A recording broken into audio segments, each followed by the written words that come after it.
Raising women's voices, one story at a time. Welcome to the She Said Project podcast.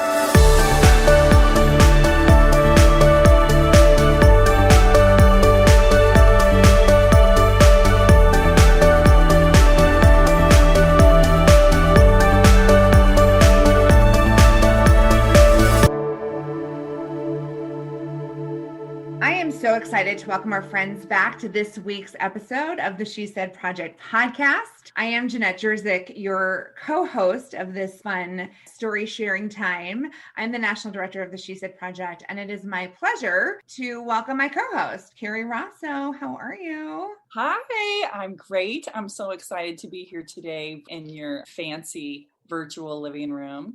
We did have to take the podcast onto the Zoom studio for a little while. You know, the She Said Project, like many, are pivoting and making this new reality work for us. But I'm so excited that we get to continue our mission of raising women's voices and sharing stories.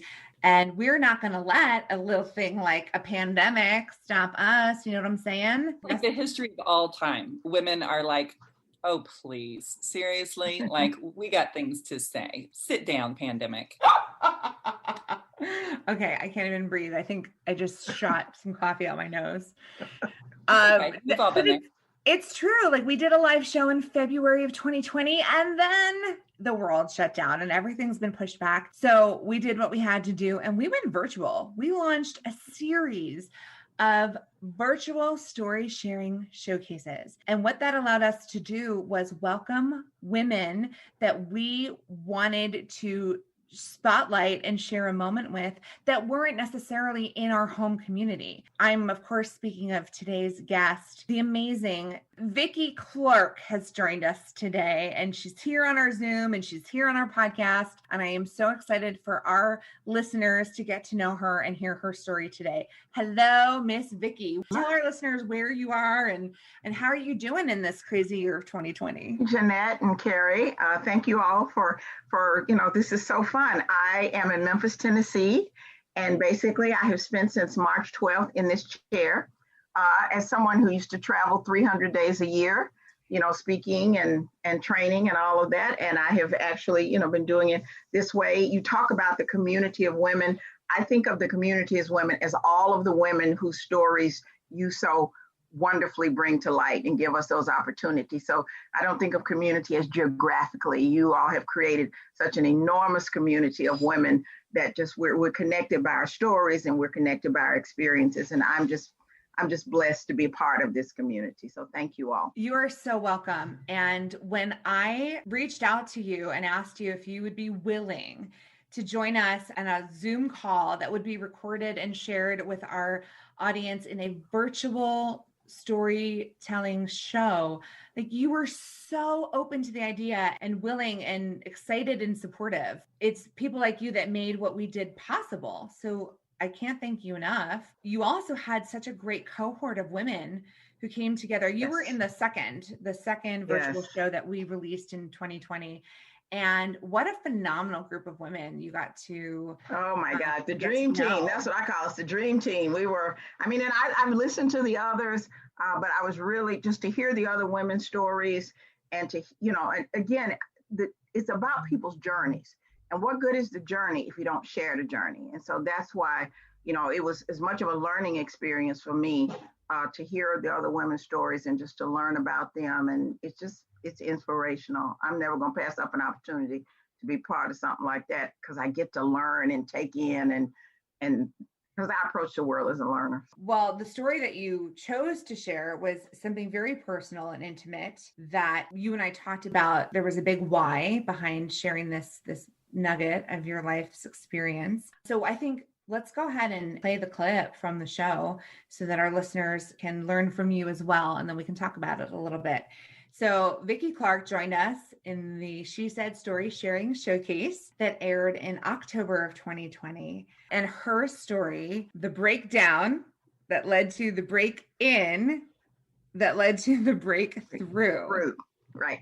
Are those the right pieces? So the breakdown that led to a break-in, which became your personal breakthrough. So let's hear the story in Vicki's own words. One day in late June of 1998, I found myself at my doctor's office, bewildered, shaking, and crying. I have no idea how I got there. I don't even remember driving there. I didn't have an appointment. When I left home that Friday morning, I thought I was on my way to Walgreens to pick up a prescription for my very sick mother. What I didn't realize was I was actually on the road to a breakdown. On my 47th birthday, a few weeks prior, I had a great day. I received blue hydrangeas from my husband of 28 years, a nice dinner at home in order to accommodate my mother, cards from my two sons, and well wishes from friends. Little did I know that just 2 weeks later, my life as I knew it would come to a crashing end. That was the night my husband gave me an 11-page letter saying he didn't want to be married anymore. You might be saying, oh, you must have known. Women always know. Well, trust me, I didn't know. I didn't suspect. It came out of the blue. Let's back up a bit. Prior to that event, life had been moving at a fast pace. Our oldest son was in college. Youngest son was in the 10th grade. My big job in DC was more than I could have ever dreamed of. I traveled. It was exhausting, but I loved it. My husband had a great job at a major oil company. We were buying a home in the suburbs of Houston. For two working class Black children born in 1949 and 1951, doors had opened for us that our parents could only imagine. We were taking care of my mom. At this time, she needed 24-hour home care, and we had incorporated all of this into our lives. And I thought we were moving forward and things were going great. To say that receiving the letter shocked, stunned, scared, and hurt me would be an understatement. I had been betrayed. You see, I had married early for love. We met in college and began our lives together. Tragedy hit us very early in our marriage. Our first child was born a preemie and died at 10 months old. His name was Kevin. I thought surely if we made it through losing him, we could make it through anything. I was so wrong. In fact, I was so wrong about so many things. If you can't tell, I'm in my 60s. And when I was younger, I thought I knew everything. After breaking down, I realize now I don't know nothing, as we say in Memphis. And guess what? I'm okay with that. Oh, by the way, when he gave me the letter, he had no plan to leave the house, no plan. So we walked around in that house like zombies, the living dead, no soul left in our marriage. I begged him to talk to me. He kept saying he had said everything he had to say in the letter, that I just needed to read the letter, the letter, the letter. Well, after asking or begging for a conversation one last time on a sunny Friday morning and being refused, I left home to do what I always did, take care of other people, run errands for my mother, buy groceries for the family. But that particular day, those errands went undone. I have no idea what happened to that to-do list. Somehow I found myself at the doctor's office and I told him the entire story. And after a long cry, I said, well, I have to go now. And the doctor said, you're not going home. Where am I going? I asked him. An interesting question since I didn't have a clue. He said, you need to go someplace to heal and to take care of yourself. I said, no, I'll take care of my sons and my mother. And just maybe I can put my marriage back together. And besides, I have a to-do list for today. He said, no, it's time for you to take care of you. What a novel idea. I was raised in Memphis, Tennessee in the 50s and the 60s. And the message to women, especially Black women, was that you took care of everyone else. No mention of who would take care of us. He said, I'm sending you to Spring Shadows Glen, a psychiatric hospital. I said, I'm not crazy. He said, I didn't say you were crazy. He said, I think you have PTSD. PTSD? Well, at that time, PTSD was only talked about as an illness for soldiers who had been in war. I said to him, I've never been in a war. He said to me, lady, your life is a war. Mm-hmm. And off I went for the first time as an adult to get a respite from what had become the wars of my life. While in the hospital, I learned a lot about myself, but I was not an easy patient. Don't forget, I thought I knew everything. After about 2 weeks, I had rested and I was actually enjoying the daily sessions with the psychiatrist. He would talk to me and I spent most of the time telling him that he didn't understand, that everything that had happened to me was my fault, that I had failed. I was a failed wife. I was a failed mother. I was a failed daughter. And I failed as a top tier professional. Because of course, if I had done things differently, none of this stuff would have happened. He kept trying to explain to me that things happen, people change, lives take a turn, blah, blah, blah, blah, blah. That's what I was saying. I wasn't having any of it. Don't forget, I knew everything. So one day, while still an inpatient, I went to his office for my session. And because I'm a polite Southern person, I said, "How are you doing?" Well, he didn't give me the perfunctory answer of "I'm fine." He responded by saying, "I'm not doing well." He told me that he had planned to do things outside that day, and now because of the rain, he wasn't going to be able to do what he planned. He then said he was upset with me. Upset with me? Upset with me? Wait a minute. I thought, I have lost everything, and now I have pissed off the psychiatrist. Another low for me. Now I am a failed psychiatric patient, in addition to all that other stuff. I asked him why he was upset with me. He said he was upset with me because it was raining. I said to him rather haughtily, "Why be upset with me? I don't control the rain." He said, "Oh, you've been telling me for the past 2 weeks that you control life and death, that if you had taken better care of your first baby, he wouldn't have died. If you had taken better care of your mother, she wouldn't be in such fragile health. You said that you control other people's feelings, that you had been a better wife, your husband wouldn't have wanted to end your marriage. You said you could control entire organizations, that if you had worked harder, despite having worked 12 to 15 hours a day and traveling each week, you would still have your greatest job ever." See, they didn't want you back at your big vice president's job after you've had a breakdown. He told me that if I was a better mother, despite all that was going on and their stable world falling apart, that your sons wouldn't be shell-shocked. Well, he said, just like you don't control the rain, you don't control any of these other things.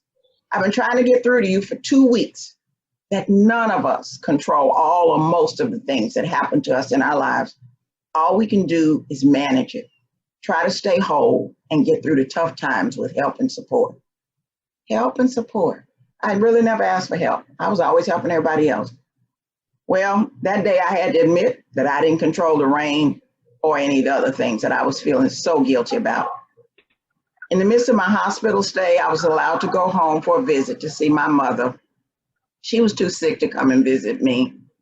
We had role played at the hospital what I would do when I would see my husband, who was still at the house, taking care of the boys and helping with my mom's care. He wasn't a bad guy. I practiced my breathing. I practiced averting my eyes so I wouldn't make eye contact with him. And then I was ready, or I thought I was. My oldest son came to pick me up, and the minute I got home, I realized something was very wrong. My mother was struggling. I called 911, and she was taken to the hospital. I went in the ambulance with her, and it was evident she was having another stroke. I was only supposed to have been on leave from the psychiatric hospital for 3 hours. And here I am caught up in a medical emergency. I called my hospital from the other hospital and told them that I wasn't coming back, that my mother had been taken to the emergency room and was going to be admitted, and I was going to stay with her. They begged me to come back to Spring Shadows Glen. They said I needed to choose me. Choose me? How could I do that? What kind of daughter would leave her mother in the hospital having yet another stroke? That's not who I was. Even my mother tried to get me to return to Spring Shadows Glen. After much conversation and yes, prayer, and with the reassurance that my oldest son would stay with my mother, I chose me, something I had never done before. Yes. It was now close to midnight, and the only person who could drive me back to Spring Shadows Glen was my husband. We rode in silence. I kept my eyes straight ahead, never looking at him. My head was pounding and my heart was breaking all over again.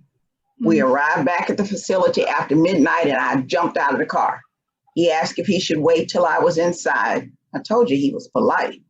And I shook my head and said, "You need to go now." And he drove away.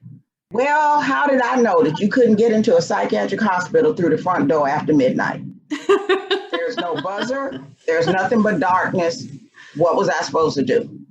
I remember that there was a gate around the side of the building by the art rooms. I thought if I could just get around that gate and work my way back to the wing where my room was located, I could get in.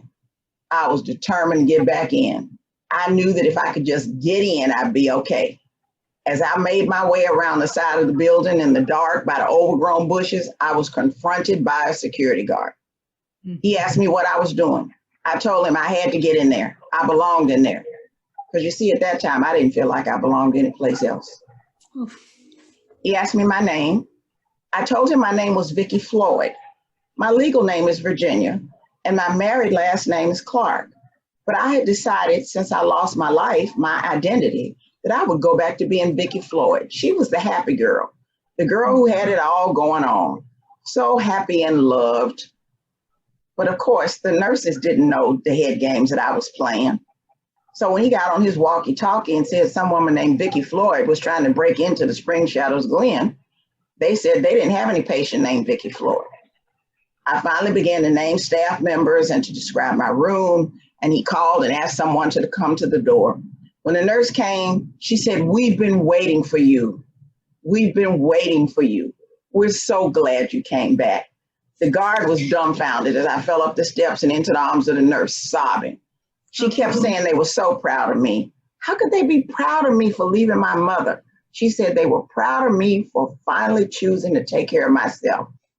The guard shook his head and said he had worked there for years and had known many people who chose to leave the facility, but he had never, ever seen anybody who was determined as I was to break back in. Well, that night I broke in and I began to break through. There was more heartache in store as my mother had to go to a nursing home and would pass away a few months later. I was released from the hospital after a few weeks and I came home. I continued daily outpatient visits. Everything I thought was gone. Everything I was gone. I had a lot of decisions to make. I don't remember much about the next 2 years. I dragged myself through the days. No job, no mom, no marriage, no life. God sent angels in the form of friends who would call. I never answered the phone, but I would listen to their messages on the answering machine, and I would feel their love. But I still felt unworthy because everything that I was so proud of was gone. Who was I? What was I supposed to do now? I knew I needed to stay in Houston until my youngest son graduated high school. I was not going to uproot him. Memphis was home for me, and I had been so happy there. My father was there and two of my lifelong friends. Maybe if I could just get back to Memphis, I would be okay. I finally made the move.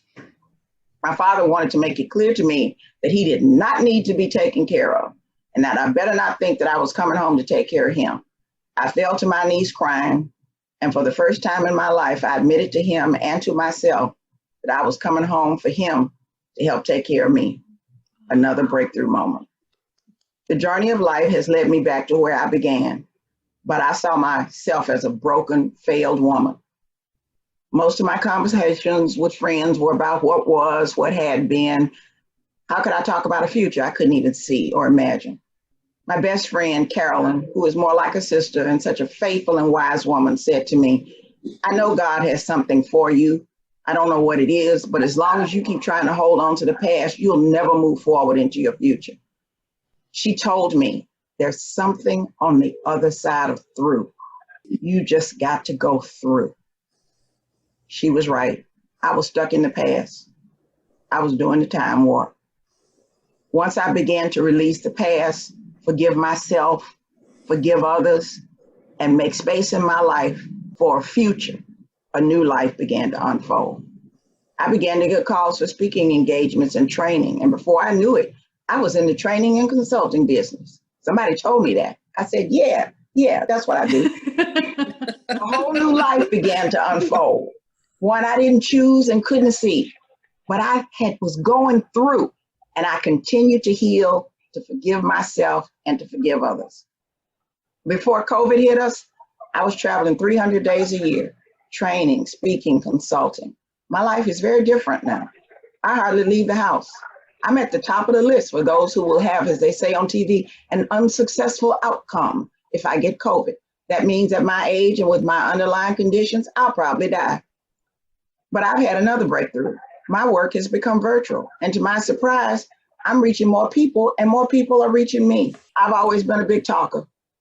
But in the past few years, I've found another voice. And I'm using my voice to talk about depression, about anxiety, about mental health issues, about resilience. I'm not ashamed of this journey. What good is a journey if it doesn't help somebody else, some other woman? some man, somebody. I also find myself speaking openly and boldly about the evils of racism and hatred and injustice. I've had to admit that we have a long way to go, that the world is really not much different than it was when I was growing up in segregated Memphis all those years ago. In some ways, it seems worse, but I refuse to give up. I refuse to give in. I always want to see the light, and I always want to be the light. Call me crazy. I'm learning, growing. Yes, at this age, I am still a work in progress. I have no idea what life has in store for me, but suddenly I just know it's time to start something new and continue to trust in the magic of beginnings. That's my story of the breakdown that caused me to break in, that led me to break through. I remember each and every day that there's something on the other side of through, and I just keep moving through this journey called life. Thank you. Yeah. Woo. Yeah. Wow. I think those words were so perfect for what we've all been going through in these past trying months. And, the only way through is through, and we just keep plugging along. They were such words of encouragement, specific to your story, but words that we all were ready to hear that. It applies to, it may not be specific circumstances, but it really applies to the idea of continuing to not give up, but be okay with being down sometimes. I'm not one of those people who said, oh, I sailed through. Every day was a lovely day. It wasn't, That's why I started off with the breakdown, because you had to go down. You beat up on yourselves. You say, other women can handle it. Why can't I handle it? We handle everything in our own way. And it's okay however we handle it. Just want to be encouraging to people. And also it's very cathartic to be able to share that. I've never been, well, Jeanette can tell you, I've never been quiet or, silent about what's happened to me. I've never been ashamed of what has happened to me. It just is part of my life. And I would not share it as much as any other part of my life. All I knew was sort of the glossy cover of what you are. And I think when we first posted that you were going to be a speaker, someone wrote the Vicki Clark, that's sort of this image. And I think that's why it's so important that we share the whole story. Mm-hmm. And it's not like things are always rosy and things are always great. It sort of gives permission to other people. Like sometimes it really sucks. And sometimes we go through some terrible things, but you get to the other side of through and you just keep trucking. And it's nice to hear that from, I don't know if it's like, we all want to hear that everybody's been through something and it gives us that open door. I think it also, we as women, we're so hard on ourselves and we don't give ourselves permission, not that the universe needs permission from us, because our journey is going to be our journey. And as much as we can try to avoid it, what's going to happen is, it's destiny. And how we deal with that, and it's how many times we get back up, and not that, I failed and all of that. It's just, we just need to keep getting back up. And I think we need to give ourselves grace. Mm-hmm. I don't think we give ourselves enough grace. And often, many of us, we're very kind to other people, but we don't give ourselves grace. And we gotta give ourselves some grace. I feel like in 2020, we need to just stand on the street corners and dish it out. A scoop for you, and here's a cup for you, and here's a dollop for you. We all need that grace right now. Yes, it is so important. I've been doing a presentation for women about the imposter syndrome, and about what we need to let go of. It's been an interesting conversation about how we all put the mask on, and it's just really time to take the mask off and just reveal our genuine selves, because I think that is what we were here to do, is to show who we really are. And that's really how we build a sense of connection with other people, not by, I'm great, I'm wonderful, I did this, I'm me, I struggled. If you haven't struggled yet, trust me, you are going to. But the other thing I can tell you is that you will stand again. Not that I want everybody to go through to hell and back, but everybody's going to struggle with something in their lives. And just know that, and it takes a community of women. I can, with my friends and people around me who, once I let them in, and stop trying to do it all by myself and hide from people and all of that, they were a blessing to me. And that's where our humility needs to come in. Grace and humility. We need to allow people to minister to us and to help us in whatever way they choose to. Long before the Me Too movement, we now know the power that those words can have as it relates to sexual assault or harassment, but it's applicable to everything, whatever the thing is that you're carrying. When somebody can say me too, it's powerful. And it just is that instant connection of I'm not alone and I'm connected to this other person with fill in the blank, whatever it is. It's pretty powerful. And that's what you do. Well, thank you. And I'm not the only one, because often when we're going through tough times, we think it's only us, and it's not. There's a lot of people who are dealing with some of the same things that we're dealing with, and or other things that we can relate to. And that's what's just so important. That's why I think of community as not geographical, but as this community of women. And that's what one of the things that the pandemic has done. It has created new communities. Mm-hmm. And as much as we all complain about Zoom or Microsoft Teams or whatever you're using, the idea is that it's created community of bringing people together that otherwise may not have been together. And I think that's, when I look back trying to say, okay, so what can we take from this? That's one of the things that I think we can take from it. Yeah, new ways of bringing people together that wouldn't have found each other. I love that. Never. And Vicki, I just want to say, if it weren't for all the things you had been through, you wouldn't be the Vicki Clark that you are today. It is because of everything you experienced, the good and the bad and the ugly, that you have such an intimate way of connecting with people. You're so authentic. You just put it out there. You just put it on the table. This is me. This is my stuff, my baggage, and you go from there. And it makes people feel so comfortable and so welcome to be who they are as well, baggage and all. And when Carrie made the comment about the Vicki Clark, I mean, you wouldn't be the Vicki Clark if it weren't for everything you had been through. My thing is just meet everybody where they are, no judgment. And whether I'm working with a person and coaching or whether I'm working with an organization, I just meet you where you are. And then we just go from there. That's the best to me. Meet you where you are and go from there. I like people. I'm an only child, so I cling very close to people. And I'm an only child of an only child. So I really do like people. And I just believe that everybody has some value. Yeah. And I'm a call-in person, not a call-out person. What can we do to call you in, to help bring you closer to whatever the topic is, not to call you out on what you've done wrong or to call you out on your frailties or your failures, but to call you in to whatever it is we're trying to do. And that may not be everybody's approach, but that's always been my approach. That's a good approach. I like it. Yeah, we always say everybody has a seat at the table. And when we're looking for women, sometimes, like by joking about the Vicki Clark, but what we always look for people who are team players, people who are doing that call in and are inviting people to the table. Because you would have every opportunity to be like the Vicki, but you were such a team player and you were part of the ensemble. Never, you do call people in and we're grateful for it, but the masses of people that you've called to the table are grateful. Well, thank you. I learned that from my mother. You did not know my mother, but my mother was always, you are no better than anybody else. You're a great person, but you are no better than anybody else. And you respect everybody. And that was the way I was taught when we did the She Said project, just the support of the other women. I love that Sunday. And it was kind of crazy because the technology was going goofy and all of that. And people were cheering other people on and people were saying, it's okay, you got this. And that was just wonderful. It was like we were our own cheerleaders. And I'd never been a cheerleader because again, my mother, what you want to let me wear no little skirt. Yeah, I was in the ROTC. It wasn't pretty.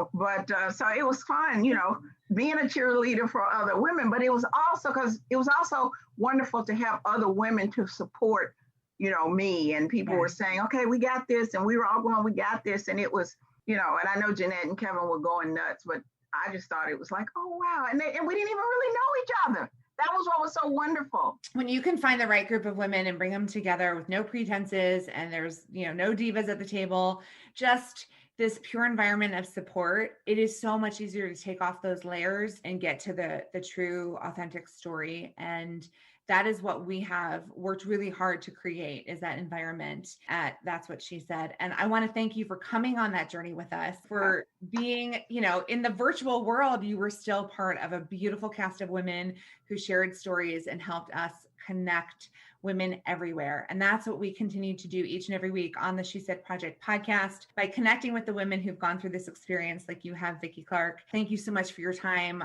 We know our listeners are feeling all the feels right now, cheering you on. Woohoo, me too, me too, because we all need to know that we're not alone. So thank you, friends, and everyone who's joining us each week. See you next time on the She Said Project podcast. Thank you for listening to the She Said Project podcast in partnership with Illinois Public Media. All materials contained in the podcast are the exclusive property of The She Said Project and That's What She Said, LLC. For more information on our live shows, go to shesaidproject.com.